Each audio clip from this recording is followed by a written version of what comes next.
Question number 16. Triangle EGF is graphed below. EGF. Okay.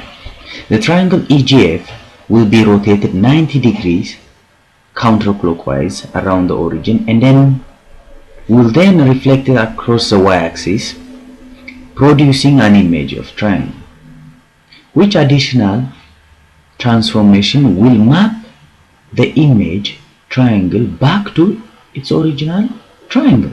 Okay, this is a couple of transformations. So the first thing that we need to do is, what does 90 degree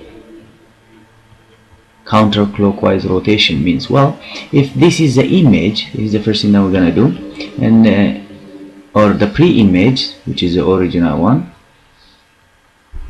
then this is the image. And how does that play out? Well, if you have x and y coordinate, then the image is gonna be swapped into y comma x, but the y is gonna be negative. Since it's counterclockwise, we're gonna swap x and y, and then we change the y coordinate into a positive coordinate. It's very important to remember this one because it makes it a lot easier algebraically. So that is the first thing. What about reflection along the y-axis in this case? Now, reflection along the y-axis, if you have x and y, if I want to reflect this on this side, remember the y's remain the same, but the x is going to be negative of the original. So we do have these two information. So let's go ahead and then write the G. We got G, we got E, and then we got F. G, E, F. So G is at 3, 6. And E is at -5, 3. And F is at 2, -2. Now when I transform it 90 degree, x and y swap, so 6, 3 becomes -6 and comma +3, and then this becomes -3 comma -5. Remember, swapping x and y make the x negative, and then this one -2, negative becomes +2, and then 2. So these are rotation. We can draw them real quick and then see what they look like. -6, these are all prime by the way. -6, 3 would be right here, and -5, 3 would be, oh no, 3, 6. The first one is going to be 3, 6. -3, -3, -5 would be 3, -5, which is right here, and this is going to be E prime, this is going to be G prime, and the last one is 2, 2, which is going to be right here. And then this is F prime. Now if we connect it, you will notice that actually, yeah, it looks like it's rotated 90 degrees. This is right here, this is right here. Perfect. Okay, now the next thing is, once it is rotated 90 degree, we're gonna rotate it, reflect it along the y-axis. Okay, and then if you recall, y-axis is just a swap x by a negative number. So what does that mean?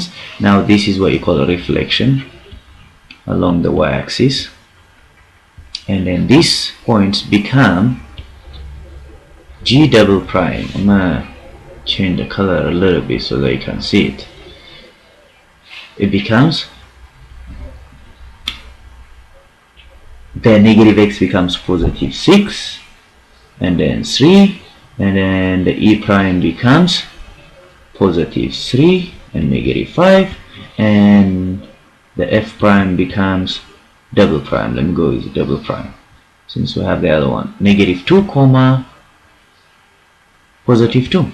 Alright, this is the coordinate 6, 3. Now 6, 3 is gonna be right here, 6, 3. Okay, and 3, -5 is gonna be right here, and then -2, 2 is gonna be right here. So when we reflect this one, we get this image. A little bit off, but okay. Now as you can see these two, look at the black one and the blue shape. The black one and the blue shape. It looks like it is reflected along this line if you look at it. If I do it right, it's a perfect reflection of this line. So, and then this line we know that it is given by what? Y equals x. So they are asking us by what kind of reflection do we have to do in order to get to the original shape? Well, in this case the last shape was, this is gonna be E prime double prime, and then this was gonna be G double prime, and then this one was F double prime. There you go. This F comes back to F, G double prime goes to G, and then E double prime goes to F. So, and then this completes this problem. So the correct answer for this one will be reflection across the y-axis.